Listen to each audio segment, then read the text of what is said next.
Sejam muito bem-vindos a mais um episódio do nosso podcast Five Talks. Eu sou o Rodrigo, hoje temos uma conversa muito especial pela frente, né? Aqueles papos diferenciados aí, né? Sobre caminhos, né? Sobre persistência, resiliência. E hoje vamos conversar, né? Sobre o persistente só precisa de um caminho com o nosso irmão aí, Wellington Carlos. Wellington, muito bem-vindo. É uma honra ter aqui conosco, né? Se apresenta aí, meu irmão. Muito obrigado, Rodrigo. Muito bom dia aí para todo mundo. É uma honra, é um prazer estar aqui junto com vocês. Agradeço a oportunidade. E é isso aí, vamos para cima. Vamos lá. Nada para o persistente, né? Ele só precisa de um caminho. Por que eu escolhi esse tema, né? Antes de mais nada, né, eu queria dizer, meu nome é Wellington Carlos. Eu participo do Five aí já tem, eu acho que mais de 2 anos que eu participo aqui com o pessoal. E eu queria começar fazendo uma oração, e clamando o nome do Senhor aqui, pedindo ele um direcionamento. Então te convido a fechar teus olhos. Senhor, nosso Deus e Pai, eu te agradeço, ó meu Senhor, por essa manhã incrível, ó Senhor, aqui na tua presença. Ó Pai, que cada palavra direcionada aqui, Pai, seja da tua vontade, ó Pai. Que esse momento aqui seja conduzido pelo Senhor, ó Deus. Assim como nós oramos, ó Pai, durante a semana por esse momento, ó Pai. Agora, nesse momento, Senhor, eu venho aqui declarar em unidade em linguagem com todas as pessoas que estão aqui, Pai, que será um momento em Tua presença, ó Senhor. Que o Senhor estará presente aqui com a gente, ó Pai. E tudo que será pronunciado aqui, ó Pai, será segundo a Tua vontade. Nós possamos, ó Pai, seguir a Tua palavra aqui e manifestar a Tua presença aqui uns com os outros, ó Senhor. Que nós possamos semear a boa semente, ó Pai, no coração de todas as pessoas que estão aqui, Pai. Todas as pessoas que estão ouvindo, Pai, esse momento aqui, ó Senhor, que essas pessoas possam se sentir tocadas pelo Senhor, ó Deus. Nós sejamos aqui nesse momento, ó Pai, um instrumento em Tuas mãos, ó Senhor. É isso que eu te peço, Pai, é isso que eu declaro, Pai, em nome de Jesus. Amém. Glória a Deus. Amém. Muito bem, vai lá, desenvolve aí. Nada para o persistente, ele só precisa de um caminho. Lá em 2019, eu estava ali com os meus 18 anos, mais ou menos. Aí eu tinha acabado de me formar e eu tinha entrado na universidade, na faculdade, né? E eu tinha feito 2 anos de faculdade. Eu lembro que aí era por volta de 2020, estava na pandemia. Aí o que acontece? Eu lembro que eu estava nas minhas férias ali da faculdade em dezembro. Aí eu vi um Reels no Instagram, um corte de um grande empresário, um homem de muito sucesso. E até aquele momento eu não tinha conhecimento desse pessoal, né, e tudo mais. E quando eu vi aquele corte ali, aquele cara falando com autoridade e tudo mais, meu olho brilhou. E eu pensei, cara, eu quero ser igual esse homem. Foi a primeira coisa que me veio na mente. Aí em dezembro, foi um momento que eu decidi trancar a minha faculdade, meu curso ali, né, trancar o meu curso e virar os meus olhos ali, a minha atenção para o empreendedorismo. Aí quando eu comecei a buscar saber mais sobre o assunto, a primeira coisa que me veio foi: você tem que aprender a vender. Aí o meu primeiro passo ali no próximo ano foi comprar um curso. Aí quando eu comprei esse curso, aí o homem ali, né, que ministrava o curso, ele falava muito bem, e ele falava dessa forma: nada para uma pessoa altamente determinada. Essa pessoa só precisa de uma ferramenta, e você encontrou essa ferramenta. Aí o que aconteceu? Fiz o curso, passou 1, 2, 3 meses, nada mudou. Continua tudo do mesmo jeito. Aí depois disso eu sempre fiquei com essa frase na minha cabeça: nada para uma pessoa altamente determinada, ela só precisa de uma ferramenta. Aí a partir do momento que eu fui tendo contato com o Senhor, ficando mais íntimo do Senhor, essa frase ela veio na minha mente. E hoje eu uso ela da seguinte maneira: nada para uma pessoa altamente determinada, ela só precisa estar na presença do Senhor, ela só precisa ser temente ao Senhor. O que eu quero dizer com isso? Eu quero dizer o seguinte: que não é uma habilidade específica que vai fazer você chegar onde você quer chegar, mas se você for temente ao Senhor, se você for se você buscar a presença do Senhor, Ele vai endireitar os seus caminhos. Ele vai te colocar nos lugares devidos para você aprender tudo que você precisa para você chegar onde você quer chegar. Lá em Romanos 8:31 fala assim: se Deus é por nós, quem será contra nós?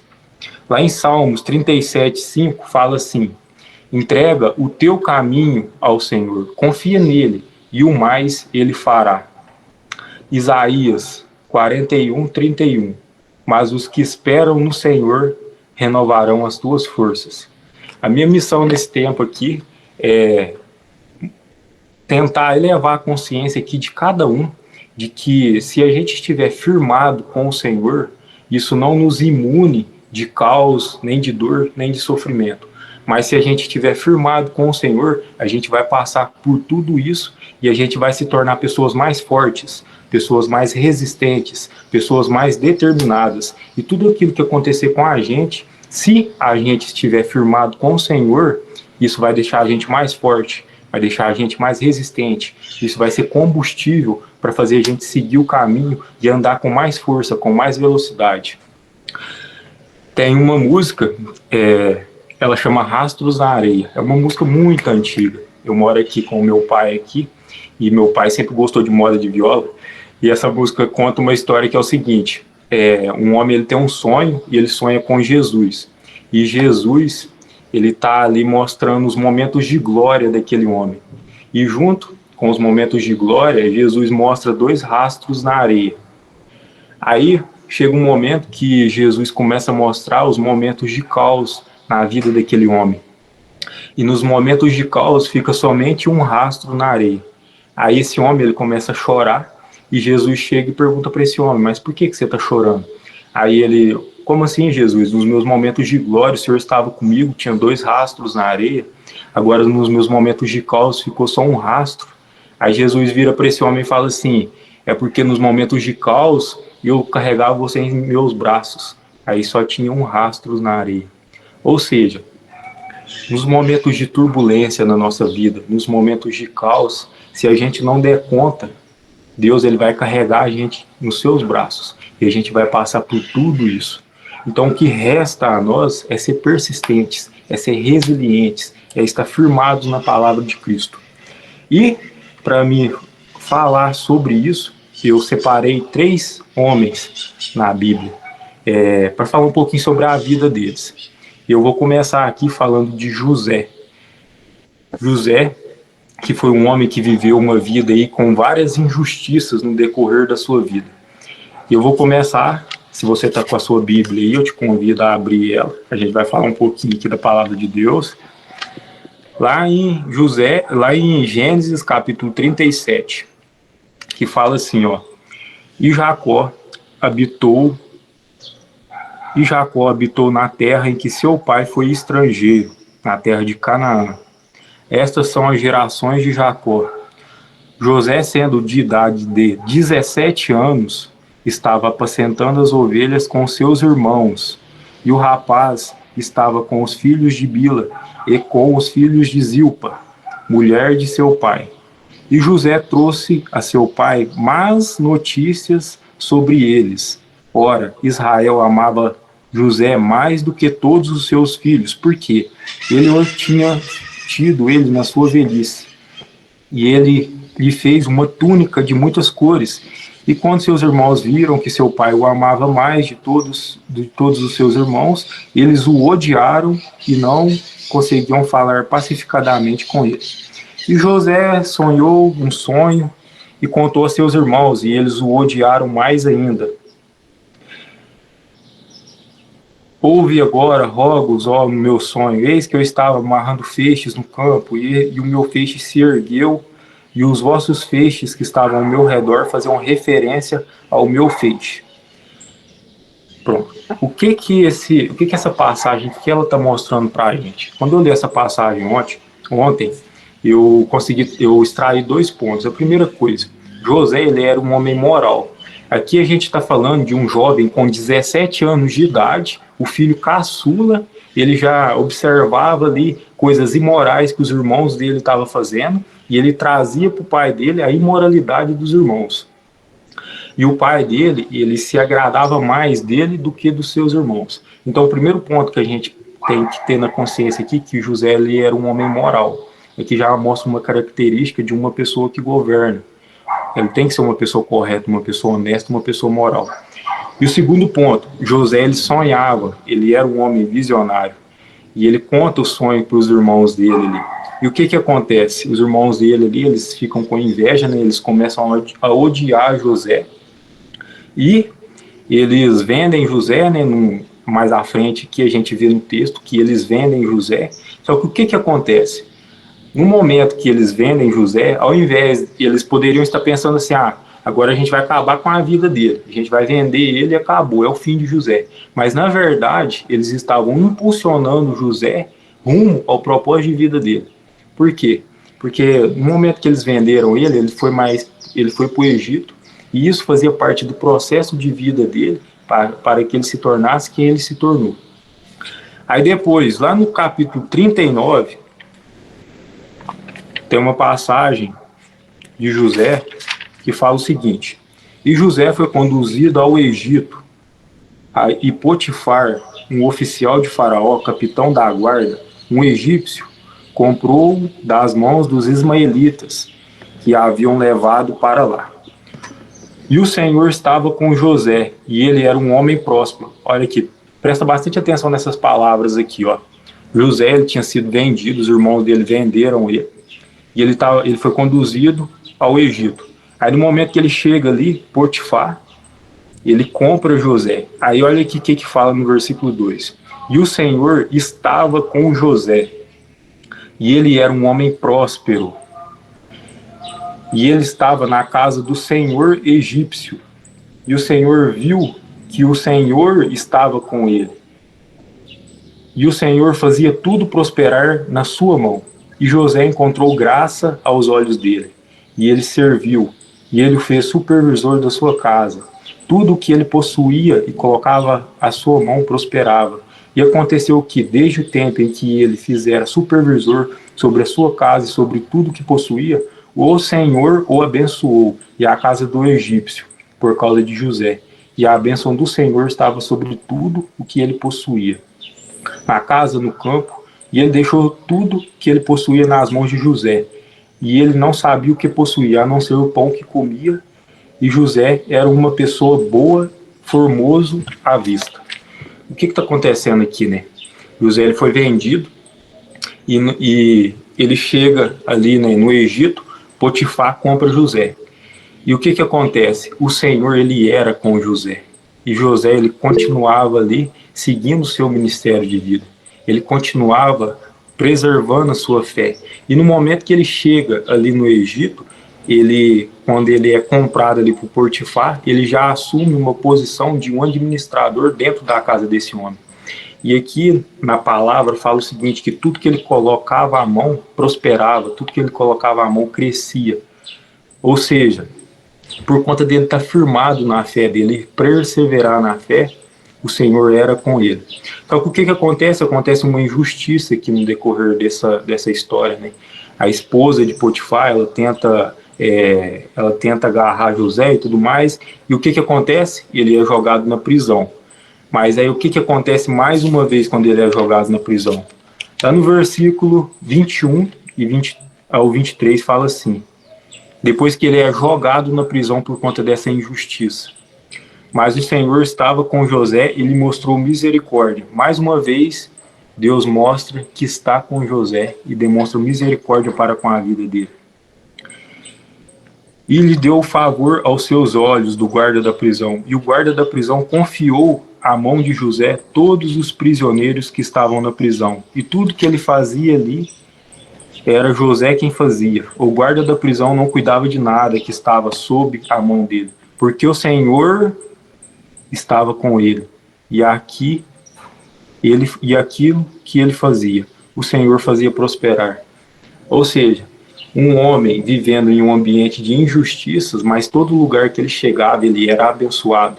Todo lugar que ele chegava, o Senhor estava junto com ele, e ele assumia uma posição de governo, uma posição de liderança. Aí a palavra final que eu deixo aqui, para a gente finalizar essa palavra de José, é o seguinte: não importa o ambiente que você esteja hoje, pode ser que você esteja em um ambiente de injustiça, se sentindo injustiçado, Mas se você estiver firmado com o Senhor, você vai assumir uma posição de governo ali. Primeiramente, você vai governar a si mesmo e você vai começar a liderar aquela situação ali. Você vai começar a ajudar aquelas pessoas que estão ali ao redor. José, ele começou ali aos 17 anos, ele já começou a viver sobre injustiças. Aí ele vai ali para a casa de Potifar, agora ele vai para a prisão. Aqui na prisão, ele ajuda dois homens, ele revela os sonhos desses dois homens, e ele fala assim para um homem, ó, você vai voltar para o palácio e tudo mais, você vai voltar a ter o contato com o faraó. Não se esqueça de mim quando você estiver na presença do faraó, porque eu também estou aqui na prisão injustiçado. Fui colocado aqui de maneira errada, de maneira injusta. Não se esqueça de mim. O que acontece? Esse homem, ele esquece de José, ele fica 2 anos na prisão e ele não é lembrado. Ou seja, era um período que ele poderia estar se questionando por que ele estava ali naquele lugar. Ele poderia ter deixado de viver ali, de perseverar na fé, mas não, ele foi perseverante. Depois desses 2 anos, ele assume uma posição de governo no Egito. Ele tinha 30 anos, ou seja, dos 17 anos aos 30 anos, ele continuou perseverante na fé até o final da vida dele. Mas o que eu estou querendo dizer? É que demorou 30 anos para ele chegar na posição de governo, que ele sonhou aos 17 anos. Então, o que cabe a gente é ser perseverante na fé, guardar a nossa fé. E agora, eu vou falar um pouquinho de Daniel. Daniel foi um homem que viveu sob pressão, um ambiente de pressão, um ambiente contaminoso, com tudo ali ao redor dele, cooperando para que ele errasse, para que ele pecasse, mas ele manteve a fé, ele guardou a sua fé. E aqui a gente vai abrir lá em Daniel.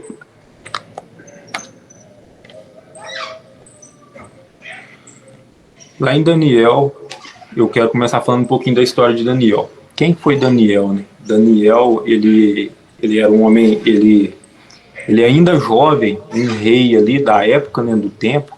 Ele pega Daniel e mais 3 jovens.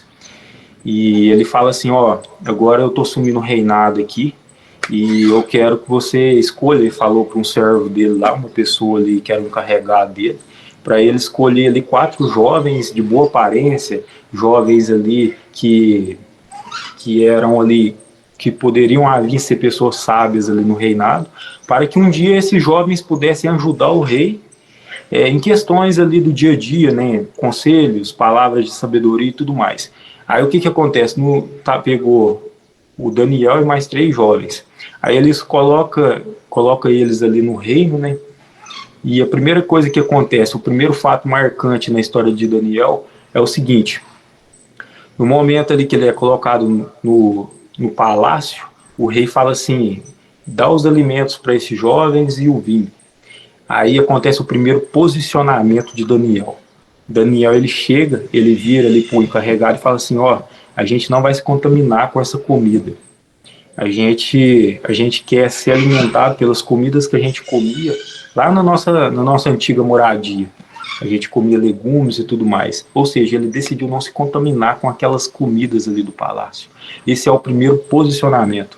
Ali ele já demonstra a primeira prova de que ele era uma pessoa temente ao Senhor, ainda na juventude dele.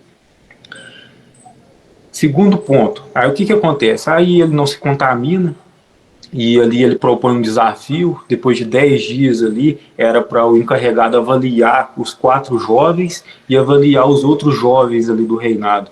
E aconteceu que aqueles jovens, Daniel e os outros 3, eles estavam com uma aparência muito melhor. Ou seja, porque ele manteve a fé dele, ele foi perseverante. Aqui já demonstra um homem posicionado, um homem que não dava o braço a torcer, um homem que preservava a própria fé. Aí o que acontece? Vai acontecendo ali a vida de Daniel, ele vai crescendo, vai evoluindo. Aí eu quero comentar aqui sobre 2 fatos marcantes, outros 2 fatos marcantes na vida desse homem. Chega um belo dia que o rei ele tem um sonho. Aí ele tem esse sonho e ele decide que ele quer a revelação desse sonho. Só que aí ele chega para todo mundo que tinha a capacidade de revelar esse sonho e fala assim: eu tive um sonho, eu quero que vocês me revelem esse sonho. mas eu não vou dizer o sonho para vocês. Vocês vão ter que saber qual que é o sonho e me dar a revelação do sonho. O que acontece? Daniel, ele ora, né? Ele pede ao Senhor e o Senhor revela o sonho e a interpretação do sonho para ele. Ou seja, aqui a gente está entendendo o tamanho desse homem, né? O amor que Deus tinha com ele.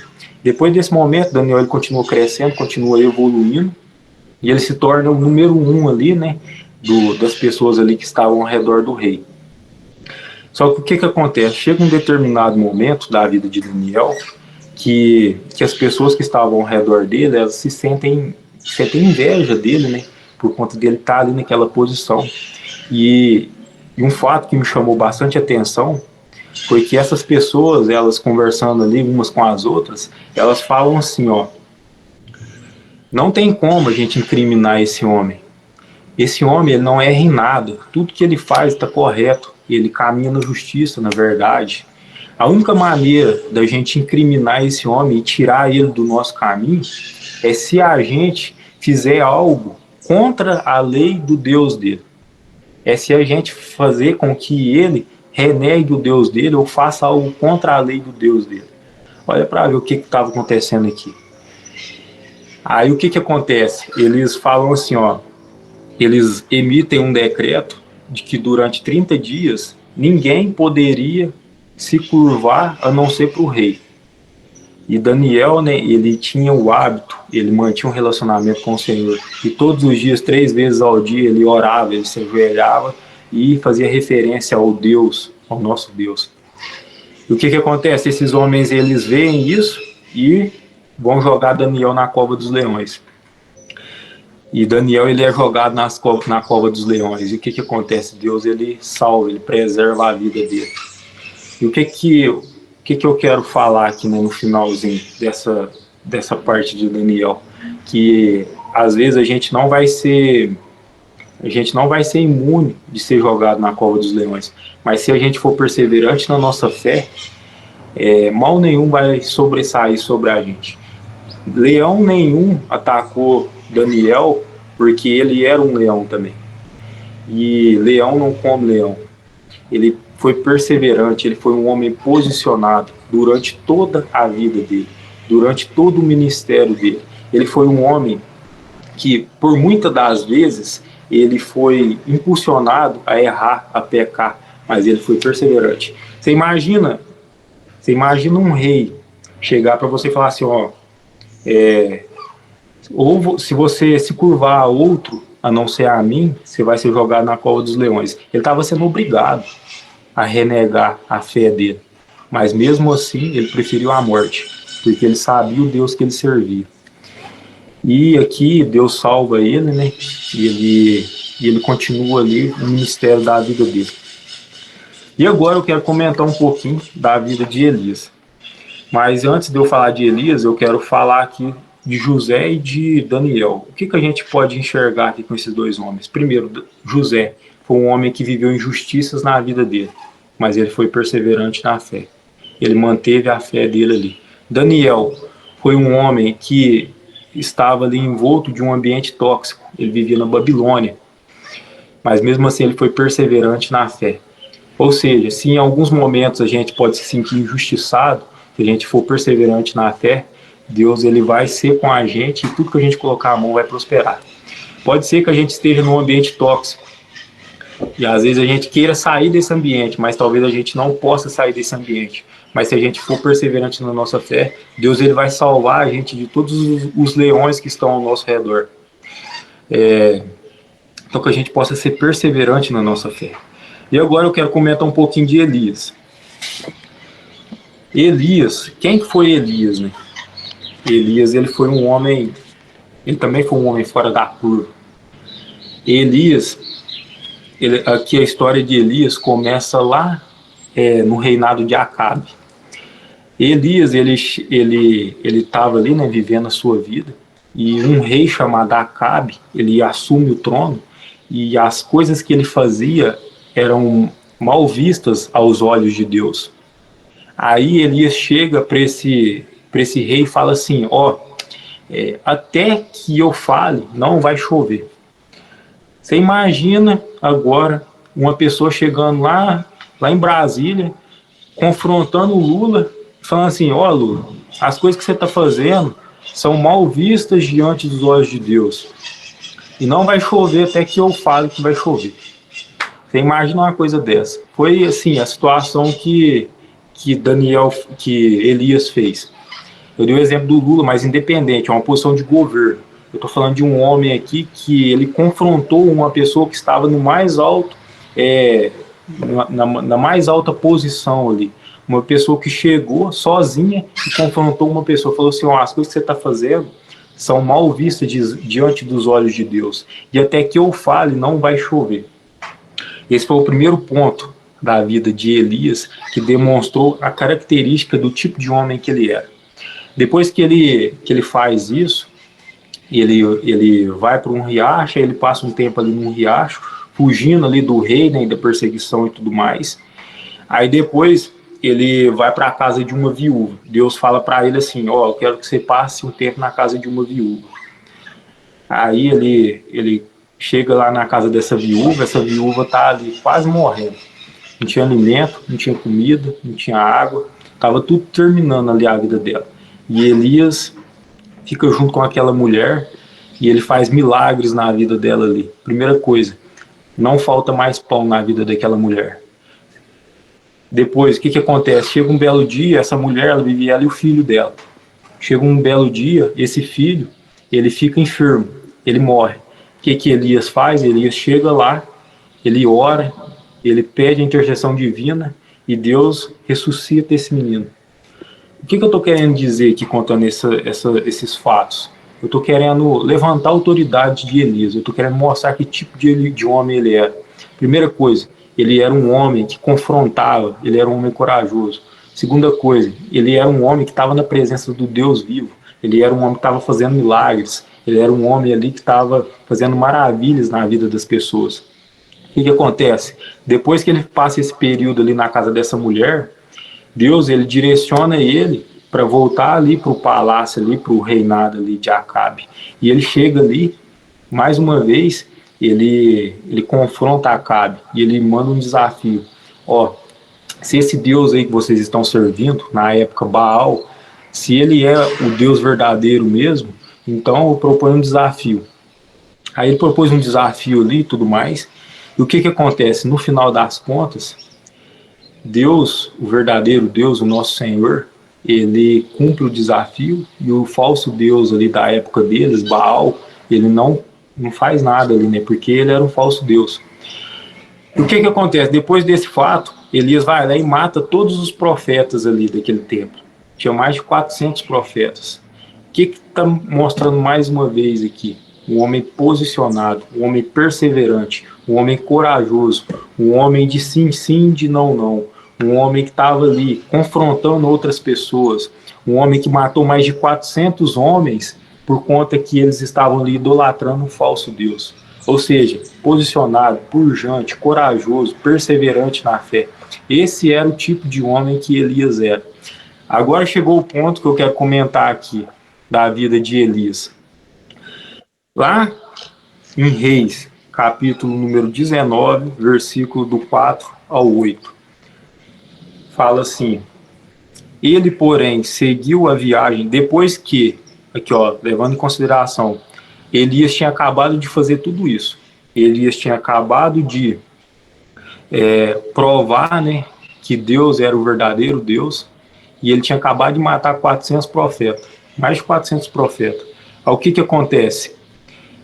A mulher ali do rei, ela tenta perseguir Elias, e ele foge. Aí Elias fala o seguinte, aí acontece o seguinte, ó, ele, porém, seguiu a viagem de um dia para dentro do deserto, fugindo, e chegou a se assentar, e chegou e se sentou debaixo de um junipeiro, e pediu para si que pudesse morrer, e disse: basta, agora, ó Senhor, tira a minha vida, porque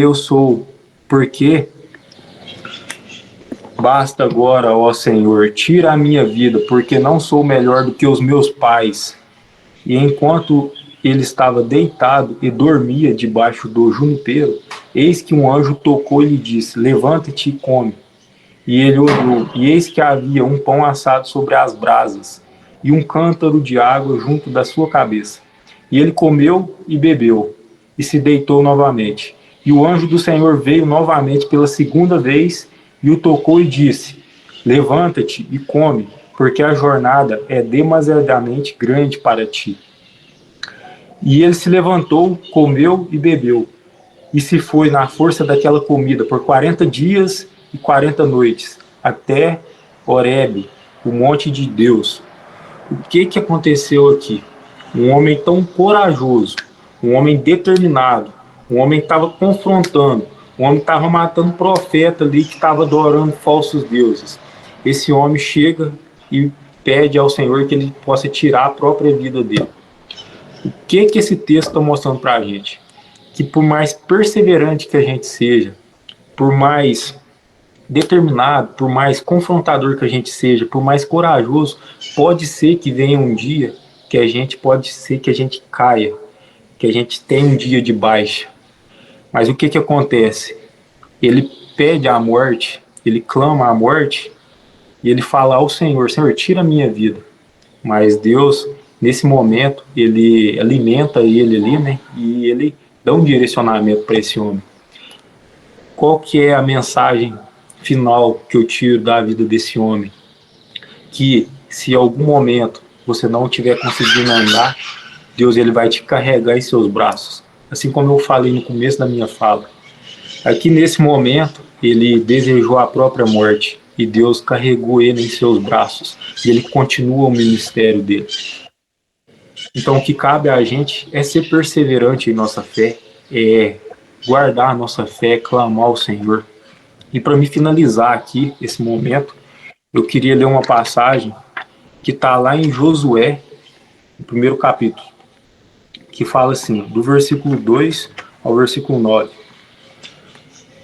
Essa palavra aqui é Deus falando. Deus fala assim: Moisés, o meu servo, está morto.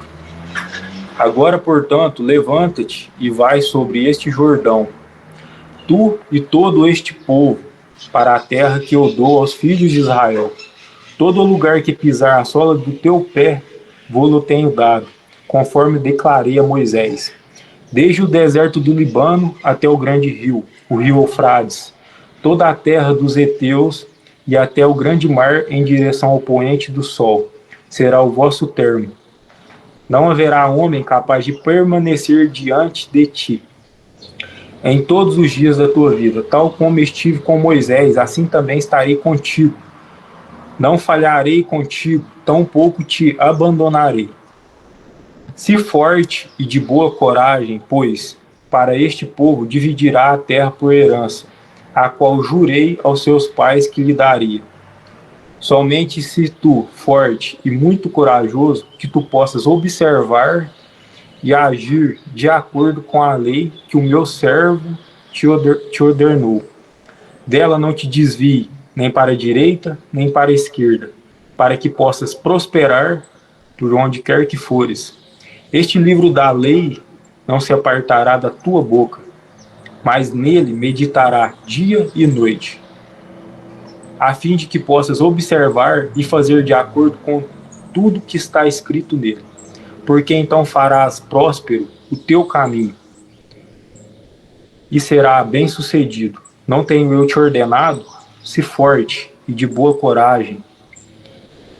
Não temas, tampouco fique desanimado, porque eu sou o Senhor, o teu Deus. Eu estarei contigo por onde quer que fores. O que resta a gente é ser corajoso, é ser determinado, é não parar por nada, é ser perseverante. Nada para uma pessoa altamente determinada, uma pessoa perseverante. Essa pessoa ela só precisa ser temente ao Senhor, essa pessoa só precisa estar junto com o Senhor. E é isso, meus irmãos, que eu queria compartilhar com vocês. Uau, meu. Quanta sabedoria, hein, meu irmão? Caramba, pregador e mestre Wellington Carlos. Olha, se revelando, hein? Eu te vejo aí num púlpito, né? Olha, parabéns, viu? Parabéns. Quanto aprendizado. Você citou a área de vendas no início. Na área comercial é dito o seguinte: nós não controlamos nossos resultados, né, mas controlamos a nossa atividade, né? E aí a gente vai medir a conversão, né? Ou seja, o que fazemos todos os dias para chegarmos nesse resultado. E aí é dito também que no mundo teremos aflições, de acordo com a palavra do Senhor, né? Você citou, Wellington, José, Daniel e Elias como exemplos, né? Agora eu quero saber, e o Wellington Carlos, como você lida diariamente aí com seus fracassos e vitórias, nas pequenas coisas, né? Eu sei também que você faz corrida, né? Você chegou a correr mais de 40 quilômetros, você está lá no quilômetro 28, né? Como é que é o Wellington? Me fala um pouquinho aí sobre o Wellington Carlos. Vamos lá. Primeiramente, eu queria agradecer a Rodrigo. Toda honra, toda glória seja dada ao Senhor, irmão. É Deus. A gente orou, né? A gente orou juntos aqui por esse momento. Eu pedi um direcionamento para Deus, que Ele pudesse direcionar esse momento, né? Então, toda honra, toda glória seja dada ao Senhor. Como que eu, né, lido com os momentos de turbulência na minha vida, né? Eu sou um homem, eu sou uma pessoa que eu sempre busquei muito conhecimento, sabe? Eu leio bastante livro. Você comentou aí da corrida. Quando eu falo assim, ó, que nada para uma pessoa altamente determinada, nada para uma pessoa persistente. Lá eu comecei a correr, eu vou falar desse exemplo porque você comentou sobre isso. Eu comecei a correr, se eu não me engano, há uns 3 anos atrás. E quando eu nunca eu tinha esse hábito de correr. Aí eu fui e fui fazer minha primeira corrida, eu lembro até hoje. Eu saí assim, eu corri uns 50, 60 metros e já parei com uma dor aqui, ó, no estômago, cara, e já cansado. Só que o que que aconteceu? Eu continuei, eu perseverei. Aí, dia após dia, eu fui melhorando.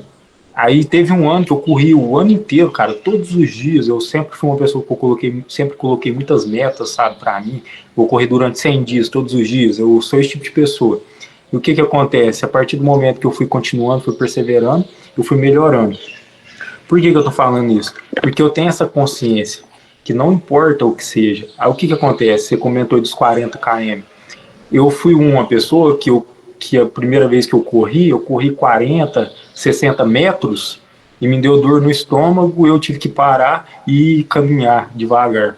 E agora, no final desse ano, depois de mais ou menos 3 anos, eu corri 40 quilômetros. Ou seja, nada é impossível para as pessoas, bastam elas perseverar. Ainda mais não, e se elas estiverem firmadas no Senhor. Porque assim como eu comentei no início, se você estiver firmado com o Senhor, Ele vai endireitar seus caminhos. Talvez você vai conhecer mais uma pessoa para poder correr junto com você.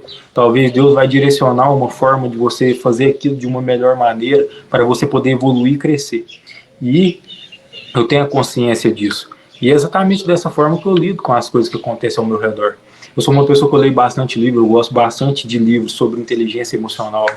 E nos livros sobre inteligência emocional é muito falado disso, que a gente não está imune ao caos, ao sofrimento, à dor. Mas se a gente for um bom gerente emocional, a gente vai entender que aquilo ali faz parte do processo e que aquilo ali pode servir ou como um obstáculo, ou senão como um combustível, ou senão como um degrau, que é só mais um degrau da escada, que a gente tem que passar por ele. E aquilo ali pode servir como uma impulsão para fazer a gente chegar onde a gente quer chegar. Então é exatamente dessa forma que eu olho, que eu acredito que todas as pessoas têm que olhar para todas as circunstâncias que estão na vida dela. Cara, você me pergunta disso, e hoje em dia eu analiso muito a vida das pessoas. Tem um certo ditado que fala assim, tem mal que vem para bem. E eu acredito muito nisso. Tem coisas aparentemente ruins que acontecem na vida das pessoas que na verdade são livramentos, que na verdade são algo ensinando a pessoa algo. Talvez se a pessoa seguisse naquele caminho, ela iria se perder. Ou seja, tudo que acontece na nossa vida tem um propósito, tem um significado, é um processo, é Deus preparando. Para você ver o exemplo que eu dei sobre José do Egito. Imagina um jovem de 17 anos, acabou de sonhar que iria ter uma posição grandiosa ali na vida dele. De repente os irmãos dele pegam ele e vendem ele se torna um escravo. Imagina a cabeça desse homem. Mas ele foi perseverante. Então é exatamente dessa forma que eu lido, irmão. tendo a consciência disso, entendeu? Que tudo faz parte do processo. É isso aí, cara. Posso citar o exemplo de Jesus Cristo também, né? Além de ser o caminho, foi exemplo de persistência no caminho, né?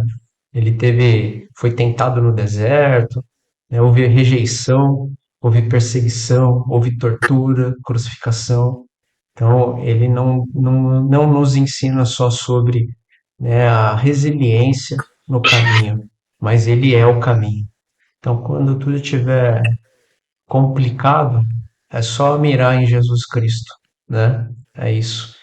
Vamos lá, pessoal. Alguém tem alguma pergunta? Quer fazer algum comentário? Fiquem à vontade, só erguer a mãozinha.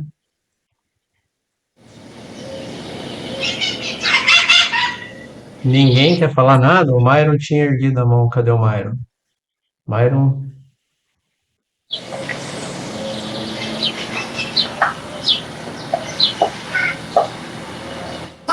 Ô, Rodrigo, bom dia. bom Bom dia, dia. Wellington. Bom dia. Só parabenizar o Wellington aí pela palestra, né? Porque eu falo que é sempre uma palestra, sempre um prazer estar conseguindo ouvir, né, os ensinamentos, ouvindo direcionamentos. E eu estou começando a aprender, Wellington, a vender. Não é a minha área, estou aprendendo a vender. E uma das coisas que você falou que eu achei muito bacana é a questão da persistência. Às vezes a gente quer desistir no primeiro desafio que a vida nos apresenta. É nesses desafios que Deus ele vem provar nossa fé. Porque é muito fácil a gente adorar a Deus quando as coisas estão caminhando da maneira certa. Só que quando as coisas não acontecem, como você falou, né? Se José tivesse visto a situação atual, ele teria desistido. Se Daniel tivesse visto a situação da terra, ele também teria desistido. Se Elias também não cresce no Deus que ele serve, ele não ia, né, acreditar que poderia chover. Ele não ia declarar aquilo sabendo que Deus ia prover. Mas tudo isso aconteceu por uma questão: posicionamento, perseverança e fé. Porque não adianta a gente perseverar, não adianta a gente estar ali falando o que vai acontecer se a gente não se posicionar perante a Deus. Então, tudo que você falou aí foi e voltou para o mesmo local, sobre estarmos na presença do Senhor. E às vezes a gente fala, por que que isso não aconteceu? Não é que Deus não fez, é porque a gente não estava na posição certa. E aí não aconteceu. Então, assim, eu queria realmente te parabenizar tudo que você trouxe aí na palavra. Isso é muito importante quando você traz uma mentalidade forte, como você falou, mediante a palavra da Bíblia. Tudo aí foi Bíblia. Então, que possamos entender que a Bíblia é quem nos ajuda a fortalecer e a não desistir. Então, realmente foi muito ensinamento, como o Rodrigo falou aí, quanto ensinamento na palavra de pessoas posicionadas e pessoas persistentes. Então, que a gente persista, que a gente não desista diante dos desafios, porque tudo que a gente vai passar vai ser para testemunho. Se essas pessoas não tivessem passado e fosse tudo um mar de flores, qual o testemunho que elas poderiam dar para dizer que foi Deus na vida delas? Eu falo muito isso aqui em casa, eu falo tudo que a gente passa. E ontem eu até brinquei com meu esposo, eu falei assim, ó, Deus está testando a nossa fé. A gente não vai murmurar, a gente vai continuar, porque a gente vai dar testemunho. Então, se o cristão, se as pessoas tementes ao Senhor não passarem por desafios, eles não vão poder testemunhar para a honra e glória do Senhor. Mas como você falou, Deus vai estar conosco e que a gente possa entender que nos momentos difíceis, Deus está nos carregando no colo. Eu achei muito linda. Eu já tinha ouvido essa passagem de algumas outras formas, né?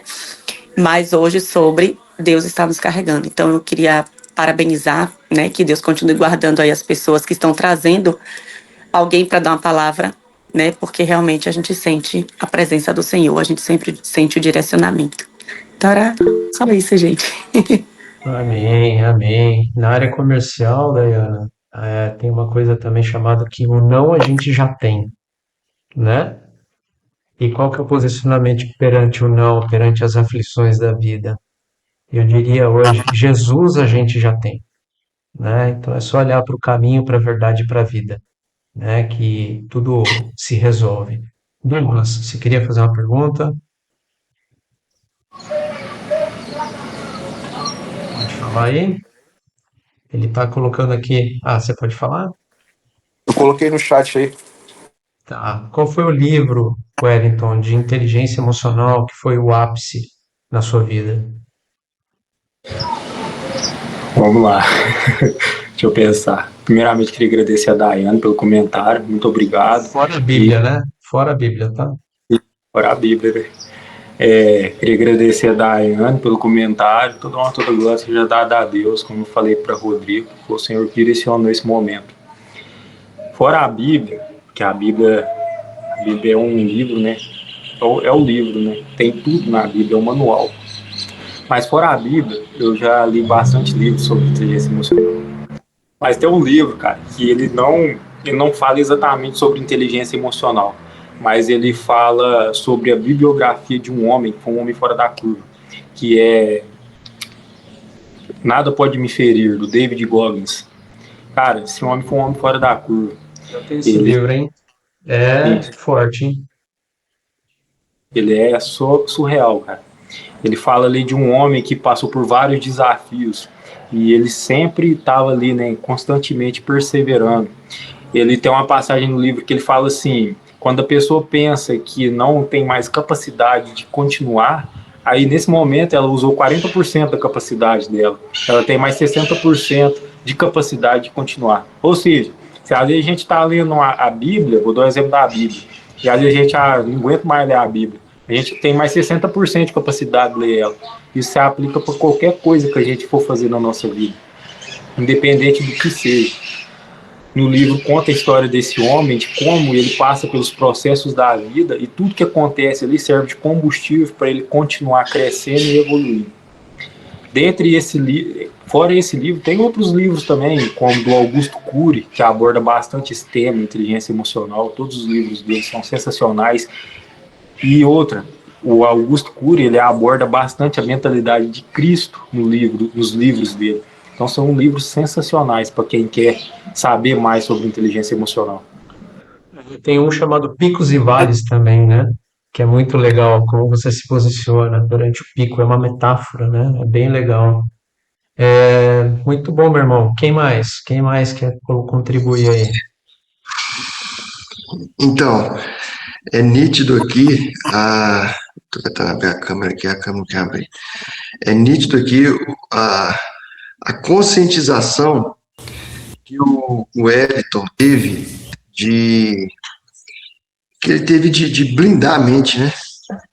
E toda a sua fala aí, as histórias que você trouxe da Bíblia, deixou claro para mim aqui que você entendeu que a nossa mente precisa ser blindada. E você hoje se considera de um homem que tem a mente blindada mesmo diante de situações adversas?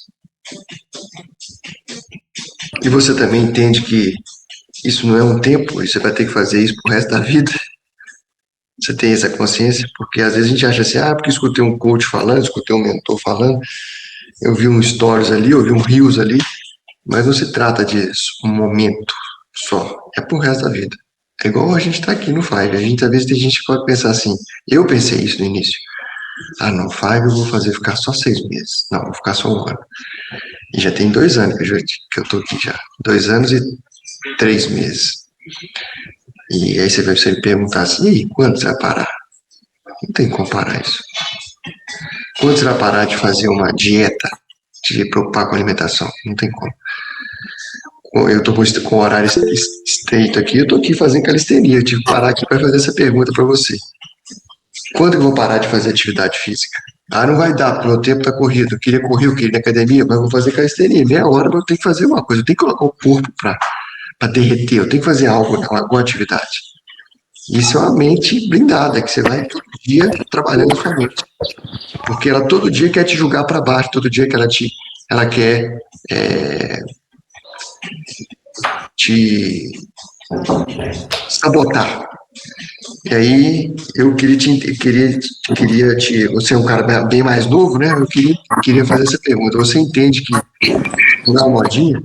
Você vai ter que fazer isso o resto da sua vida? Trabalhar essa mente blindada igual você está trabalhando aí? Tá, vamos lá. Primeira coisa, né? Você me perguntou se eu me considero uma pessoa que tem a mente blindada. Eu me considero uma pessoa mentalmente forte, mas eu não considero que a minha mente é blindada. Porque assim como eu comentei de Elias, cara, olha pra você ver como que esse homem era. Era um homem que estava confrontando reis. Era um homem ali que estava posicionado, um homem corajoso, um homem que estava ali seguindo tudo que tinha que seguir. Mas chegou um determinado momento da vida dele que ele teve um momento de baixa, que ele desejou a própria morte. Ou seja, independente de quem a gente seja, a gente está suscetível a um ataque algum dia e pode ser que a gente venha a ter um momento de baixa. Aí agora já trazendo essa segunda pergunta sua, se eu percebo, se eu tenho essa consciência de que eu tenho que sempre estar buscando o Senhor, sempre estar blindando a minha mente, sim, com certeza. A partir do momento que a gente acredita que não tem a dependência do Senhor, a partir do momento que talvez a gente acredite que não precise estar alimentando esse contato, essa intimidade com o Senhor, a gente está um passo da ruína. Eu tenho consciência disso. Não é uma corrida de 100 metros, é uma maratona, é todo dia, é um contato diário, é um alimento. Todo dia a gente tem que se alimentar. Esse contato, essa intimidade com o Senhor, ela é diária, ela é todos os dias. Então, sim, eu tenho essa consciência de que é pro resto da vida. Seja buscando o Senhor, principalmente, né, em primeiro lugar, sempre buscando ao Senhor e tá sempre buscando, né, conhecimento, entendimento das coisas também, né, para poder sempre estar evoluindo e crescendo. Então, sim, eu tenho essa consciência. É isso aí. Então você também é um exemplo de humildade, né? Humildade. Parabéns, né? Sempre podemos melhorar ao longo da vida. Então, além de ter um caminho, além de ser resiliente, tem que ter humildade também para seguir, assim como os exemplos que você trouxe da Bíblia, né? E você fala de um caminho, né? Você tem plano B? Plano C nas situações? Ou não? É só um caminho. Vamos lá, deixa eu pensar. Eu vivo sob um propósito, sabe, Rodrigo? Eu já refleti bastante sobre isso. Principalmente nesse final desse ano agora. Isso para mim veio muito nitidamente para mim, sabe? Eu sou uma pessoa que eu quero crescer, eu quero evoluir, sabe? Cada vez mais. Eu sempre quero estar nesse processo de crescimento e de evolução. Aí no final desse, principalmente no final desse último ano, eu percebi que a gente tem que viver debaixo de um propósito. O nosso propósito é servir ao Senhor. A partir do momento que a gente assume essa identidade de servir ao Senhor, tudo acontece na nossa vida. Por quê? Vamos supor, quanto mais pessoas você serve, mais bem-sucedido você é. Quanto mais pessoas você quer servir na sua vida, mais você tem que evoluir, que crescer mentalmente, espiritualmente e fisicamente. Ou seja, quando você me pergunta se eu tenho um plano B, a minha vida, as minhas metas e os meus objetivos, eu defino e quando eu defino eles, eu penso assim, eu faço uma oração para o Senhor, peço, Senhor, é da tua vontade, se for da tua vontade, então que aconteça, se não for, que não aconteça. E eu tenho a consciência que se for da vontade do Senhor, vai prosperar. Assim como o Senhor olhava para José, hoje a gente falou da vida de José, e nas passagens que eu li, Deus é mostrado que tudo que ele colocava à mão prosperava, porque ele estava debaixo de um propósito. O propósito era servir ao Senhor. O propósito era seguir a vida dele moralmente. Ali, com 17 anos, ele já era contra imoralidades que os irmãos dele estavam fazendo. Ou seja, se eu tenho plano B, cara, eu vivo debaixo de um propósito. E eu sempre peço ao Senhor para que Ele possa direcionar a minha vida. Se for da vontade dEle, que aconteça. Se não for da vontade dEle, então que não aconteça. Então quer dizer que o tema que você trouxe é o persistente só precisa de um caminho. E esse caminho não é o nosso caminho, é o caminho do Senhor na nossa vida. E Ele vai dizer, né? E precisamos perseverar nesse caminho. É isso, né? Muito bom. O Everton pergunta aqui, e o Wellington daqui 5 anos? Aí eu complemento, e daqui 15 anos? como é que será? Boa pergunta. Vamos lá, Wellington daqui 5 anos, cara. Princípios que eu tenho, família, casado, com filhos, na minha própria casa, quero estar ajudando muitas pessoas, Daqui entendeu? 5 ou 15? Daqui 5 anos, daqui 15 anos, isso eu quero que esteja mais potencializado, entendeu? Eu sou esse tipo de pessoa, pessoa que gosta de gente, eu quero ter uma família, eu quero ter, assim, minha própria casa, uma pessoa bem-sucedida. Quando eu falo uma pessoa bem-sucedida, eu não falo em questão minha, sabe? Mas eu vejo uma pessoa bem-sucedida como uma pessoa que está ajudando muitas pessoas. É uma pessoa que está servindo muitas pessoas. Isso é o meu desejo de vida, entendeu? É, não é crescer para mim mesmo, é crescer para poder servir as pessoas. Eu acho que esse é o propósito maior, entendeu? A pessoa, quando ela assume esse estilo de vida, de poder servir as outras pessoas, aí tudo acontece na vida dela. O ser bem-sucedido é uma consequência, entendeu? Porque quando ela assume esse papel de ajudar, de servir as outras pessoas, o maior no reino é aquele que mais serve. Ou seja, eu quero estar servindo muitas pessoas, entendeu? Quero poder estar auxiliando, eu quero ser uma pessoa que impulsiona as pessoas para um nível acima e não para um nível abaixo. Uma pessoa que está ajudando a vida de outras pessoas. Tem muitas coisas, se a gente for viver debaixo de uma ambição, somente de uma ambição, a gente vai até X, porque talvez a gente precise só de X. Agora, quando a gente está debaixo de um propósito de vida, aí aquilo ali deixa de ter tanta relevância e a gente vai fazer aquilo ali por resto das nossas vidas. Não por conta do ser bem-sucedido ou do ter dinheiro, mas sim por conta que é um propósito de vida, cara. É uma coisa que você vai fazer por resto da vida. É uma missão de vida poder servir as outras pessoas. Foi isso que Jesus nos ensinou. E daqui 15, daqui 5 anos é isso que eu quero estar fazendo, cara.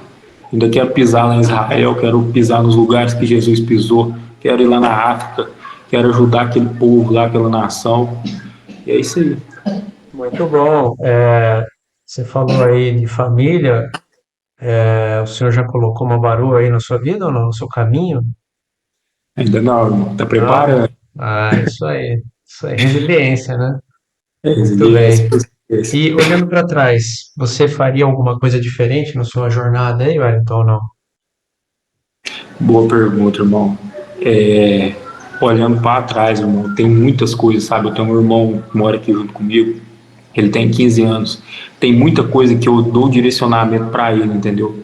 E eu falo assim, se eu tivesse na sua idade, eu faria dessa forma, entendeu? Porque hoje eu olho para trás e observo alguns erros que eu cometi, mas ao mesmo momento eu sou grato a Deus por essa vida que eu tenho, por tudo que eu passei, porque foi exatamente por conta de cada erro que eu mudei, sabe, a minha trajetória para que eu pudesse ser quem eu sou hoje. E eu sou muito feliz com a pessoa que eu sou hoje. Eu sou uma pessoa muito realizada, sabe, espiritualmente, mentalmente, fisicamente. Ou seja, eu não mudaria, irmão, porque foi isso que fez com que eu chegasse onde eu cheguei hoje. Muito bom. Quando a gente fala picos e vales, né? São as metas, né?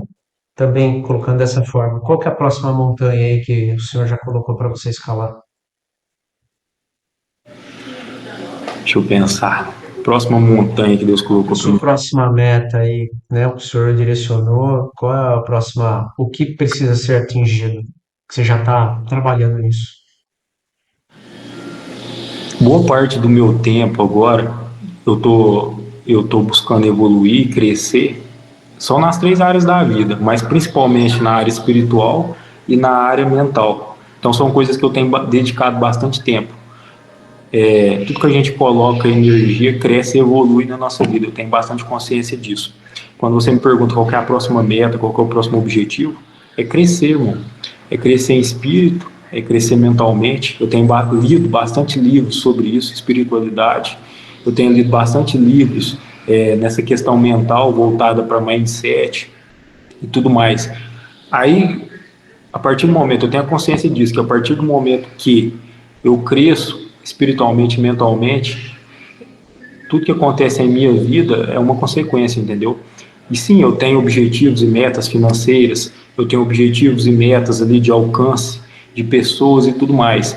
mas é uma consequência do meu estilo de vida, entendeu? De eu estar caminhando por um caminho. Então, objetivos na área financeira, na área espiritual, na área mental. Perfeito. Você se organiza com metas de curto, médio e longo prazo? Sim. Boa. Isso aí. Douglas. Bom dia mais uma vez, meu irmão. O Wellington é um camarada que a gente vê aí o crescimento dele, né? Extraordinário. E aí eu queria fazer uma pergunta, Wellington. Esse crescimento, né? Essa potência que você se tornou, foi antes do 5 AM de você conhecer ou foi durante? Né? Essa é a primeira pergunta. Se foi durante, quanto que você acha? Quantos por cento o 5 contribuiu para esse crescimento aí acontecer? Boa pergunta, irmão. Engraçado. Eu tava refletindo sobre isso, sabe? Eu acredito em destino, mano. Eu acredito em destino, sabe? Eu acredito que Deus ele já traçou o destino de cada um de nós. Eu tava refletindo sobre isso um tempo atrás.